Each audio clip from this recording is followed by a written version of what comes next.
Hi, I'm Amy Riolo with SteviaBenefits.org. Today we're making a healthier version of a classic dessert, berry swirl cheesecake.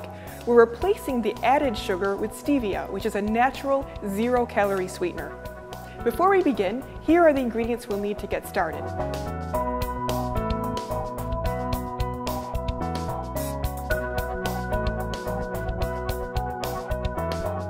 The first thing we'll need to do is coat a 9-inch springform pan with some of our nonstick baking spray. This just helps to make sure that you get a nice clean finish with the cheesecake and that it unmolds really easily. Then I'm going to go ahead and start making our graham cracker crust. I've got a cup of graham crackers, a tablespoon of stevia in the raw, a 1/4 cup of melted butter, and a 1/4 teaspoon of cinnamon. Now we'll mix everything until it's combined.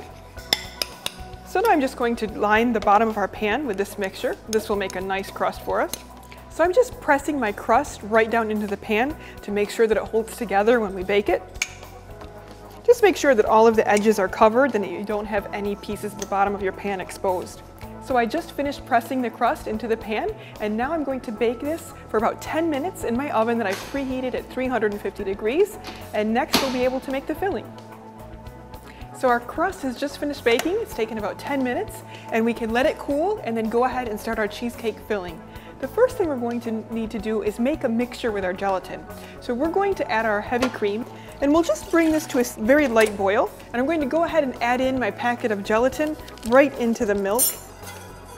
So now that our mixture has come to a simmer, we can just set it aside and let it cool, and we'll go ahead and continue with the rest of our filling ingredients. So we'll start our cheesecake filling by adding one 16-ounce package of tofu.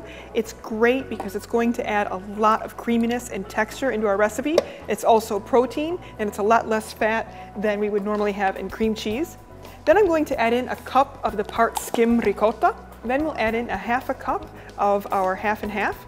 Next, I'll add in a 1/2 cup of our stevia and a teaspoon of vanilla. We'll just mix everything right in the food processor. So now that our filling is completely smooth and incorporated, we can go ahead and add in our gelatin and cream mixture. And I'm going to turn this on while I add. Now you can see we've got a really silky smooth, creamy filling. Don't worry that it looks a little bit loose because the gelatin is really going to come together once we let this chill up. So now we can just pour the filling right into our shell since it's cooled. And now we can go ahead and start making our strawberry coulis. And I have 4 large strawberries that I've just cut up. I'm going to add those into the blender. And we're just really making a puree out of these. You could even mash them by hand if you wanted to. So now that everything's come together really nicely, and this is a really smooth puree, we can go ahead and just strain it. This is to get out any seeds. So now that that's completely strained, we can go ahead and add in our stevia. And this is just a tablespoon to give us a little bit more sweetness.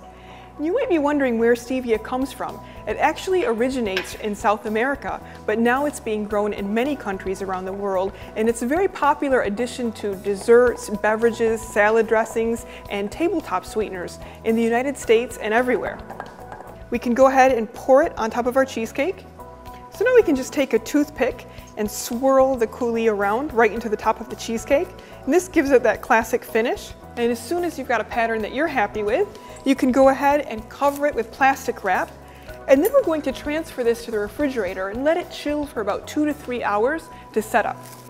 Our delicious berry swirl cheesecake is ready. It has only 140 calories per serving. It will really impress your guests. Who says that eating healthfully can't taste great?